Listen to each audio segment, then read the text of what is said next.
There are a lot of different ways to grow tomatoes. Our approach is designed to match our specific goals and growing conditions. We have a relatively short growing season, limited space, and less than optimal sun. Given these limits, we strive to grow high yields of healthy, nutritious tomatoes that start producing early in the season, and we try to do it at a very low cost. Today I'll share from start to finish how we grow tomatoes to match our goals and growing conditions. With a short growing season and limited sun, we get the best results growing small varieties like cherry tomatoes. They're ready for harvest much earlier in the season, and they give us larger overall yields. When we grow beefsteak tomatoes, for example, they may not be ready to harvest until September. Whereas with cherries, we can start harvesting them in July and keep on harvesting them until our first frost in mid-October. That's why we grow a lot more small varieties than large ones. We also like to grow indeterminate tomatoes because they grow very tall and make great use of our vertical space. They also keep on producing until the first frost. We mostly grow heirlooms because their seeds produce true to type, which is a big plus when saving seeds. Some of our favorite heirloom cherries include Gardener's Delight, Black Cherry, and Blueberries Tomato.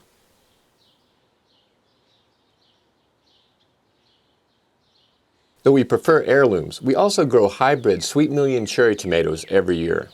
They produce higher yields than any other tomato we grow, and their fruit is delicious. Some of the larger tomatoes we're growing include Russian Black Truffle, Cherokee Purple, and Big Rainbow. Overall, we're growing 33 tomato plants this year, consisting of 15 different varieties. There are links to all of them in the description. Because of our relatively short growing season here in Zone 5, we start tomatoes indoors at mid-March, about 6 weeks before our average last frost date. This gives us much earlier and larger harvest than we get if we started seeds outdoors. We don't have enough space and south-facing windows to start tomatoes there, so instead we start them in a grow room in our basement. Our grow room setup is very basic but gets the job done. We have 3 shop lights with T8 bulbs mounted on plastic shelves. We also have 2 homemade light fixtures with 2 85-watt CFLs in each. Mylar is tacked to the wall behind the shelves to increase reflected light. Painting the wall with flat white paint would work just as well or better. We also drape white plastic in front of the shelf to reflect light and hold in heat. Our basic potting mix is 2 parts coconut coir, 1 part commercial potting mix, and 1 part worm castings from our worm bins. We find that the worm castings and organic potting mix provide more than enough nutrients, and we never use additional fertilizer. We plant tomato seeds about a ½ inch deep in 24-ounce cottage cheese and yogurt containers, with drainage holes cut in the bottom. Starting seeds in containers this size allows us to up-pot only once. We water on top until seedlings emerge. After that, we bottom water, adding about a ½ inch of water to the bottom of the tray at a time. We keep the soil moist but not soggy, and don't water again until the tray is dry and the top of the soil appears dry. We place pots just 1 to 2 inches below the lights. In our case, this close proximity generates enough heat for tomatoes to germinate without the use of heat mats. But if your grow room is in an unheated garage or otherwise cool location, heat mats may be needed. As the plants grow, we adjust the height of the lights so they remain a couple inches above the plants.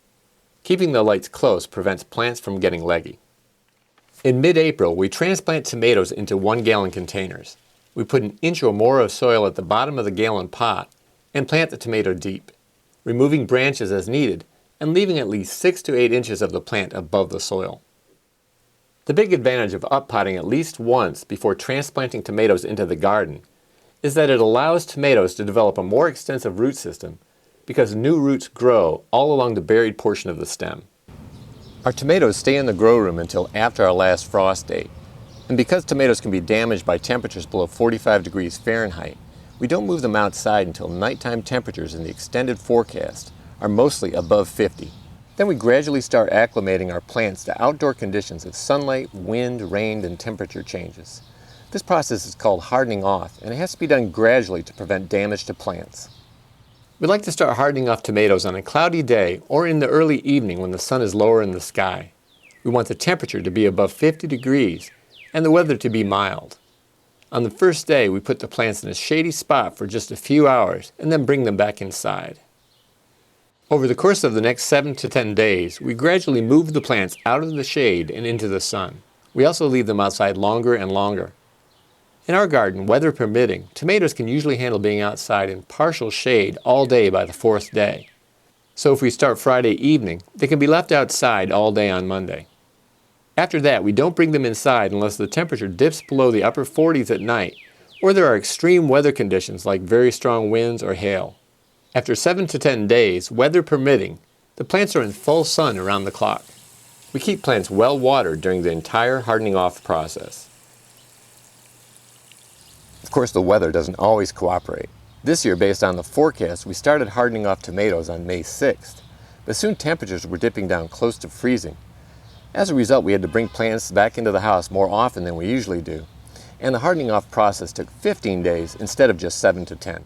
It's more than 3 weeks after our average last frost date, and nighttime temps in the extended forecast are 50 degrees and higher. It's also a cloudy day. All of these conditions make today a perfect day to transplant tomatoes. Tomatoes like at least 6 to 8 hours of direct sun, which makes this a great location. We practice crop rotation with tomatoes. Last year we grew pumpkins here, which are unrelated. This year I'll plant 2 tomatoes here, 1 per square foot, and pole beans over here. Then I'll install an 8-foot trellis for them both to climb. We like to plant tomatoes fairly deeply so they can grow new roots along the buried stem and thereby develop a more extensive root system. I just need to make sure to remove tomato branches that will be below or very close to the top of the planting hole. I add a handful of worm castings from our worm bins and plant the tomatoes. I return enough of the soil to bring it up to soil level and lightly tamp it down. Then I mulch the plants with leaves.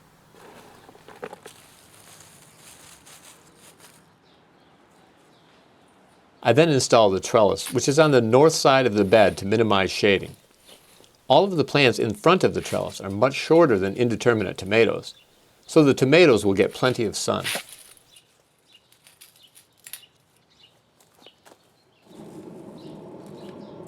I plant more tomatoes by repeating the same process in a variety of locations around the garden.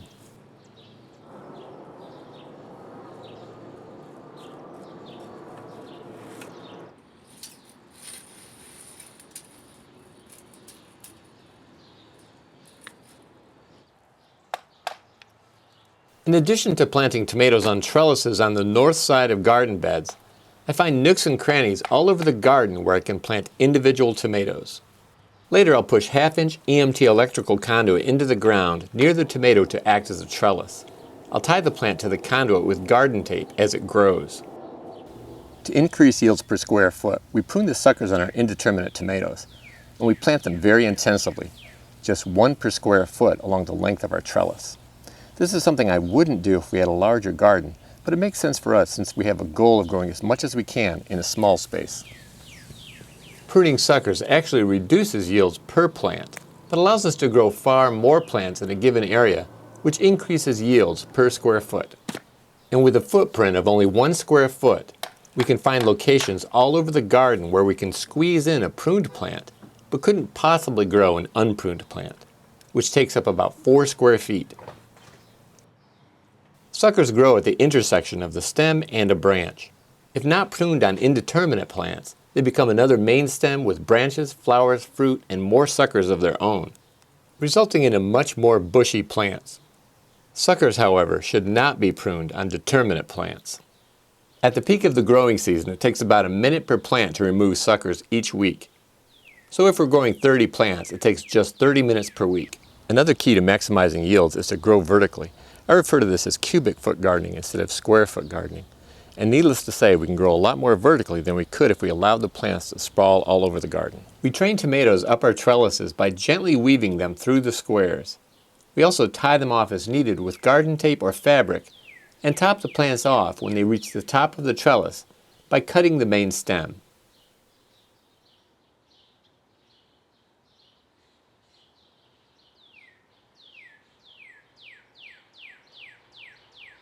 When I planted these tomatoes, I added some worm castings from our worm bins into the planting holes. I also mulched the soil surface with leaves. Other than adding more mulch as the leaves decompose, I don't plan to do anything else to feed these tomatoes. In fact, we haven't used any store-bought fertilizers or amendments for many years, and we're very happy with the results. Before spending a lot of money on fertilizers and other soil amendments, it's a good idea to have your soil tested first to see what, if any, nutrients are missing. In our case, annual applications of compost and worm castings, as well as mulch and nitrogen-fixing cover crops, provide our plants all the nutrients they need. Tomatoes require moderate to heavy watering during growth, but less at harvest time. We water deeply to encourage roots to grow deep in search of water and nutrients. Mulch reduces how often we have to water, and I only water when the top inch or so of soil is dry to the touch. Mulch also helps reduce blight. By covering the soil, it prevents blight spores that are in the soil from splashing up onto lower leaves of plants when it rains. And when we water, we'll make sure to water the soil surface and not get the plants wet, because wet leaves are more vulnerable to blight. Another precaution we take is that we don't plant all of our tomatoes together in a single area, because doing so increases diseases and pest problems. Instead, we plant them in a variety of locations around the garden. This makes it more difficult for blight to spread from plant to plant. It also makes it more difficult for pests like tomato hornworms to wreak havoc because they can't easily move from plant to plant. After plants are taller than a meter, we prune leaves that hang within a foot from the ground to prevent them from being infected with blight, and we remove leaves that are already infected. If all goes well, we'll start harvesting cherry tomatoes and other small varieties in July, and continue harvesting until our first frost, which is usually mid-October. Last year we harvested all the way into November.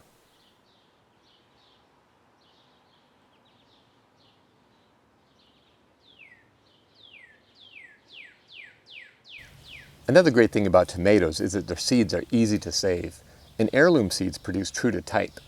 Many of the plants we're growing this year were started from seeds that we saved last year. And we're growing so many varieties now that if I do a good job of saving seeds, I won't have to buy too many seeds in the future. As I mentioned earlier, there are a lot of different ways to grow tomatoes, and our approach has been very effective at producing early harvests and large harvests of delicious, nutritious fruit. If you liked today's video, please give it a thumbs up. And if you haven't already subscribed, please subscribe to see more videos on how to grow a lot of food in a small garden without spending a lot of money or working harder than you really have to. Well, that's all for now.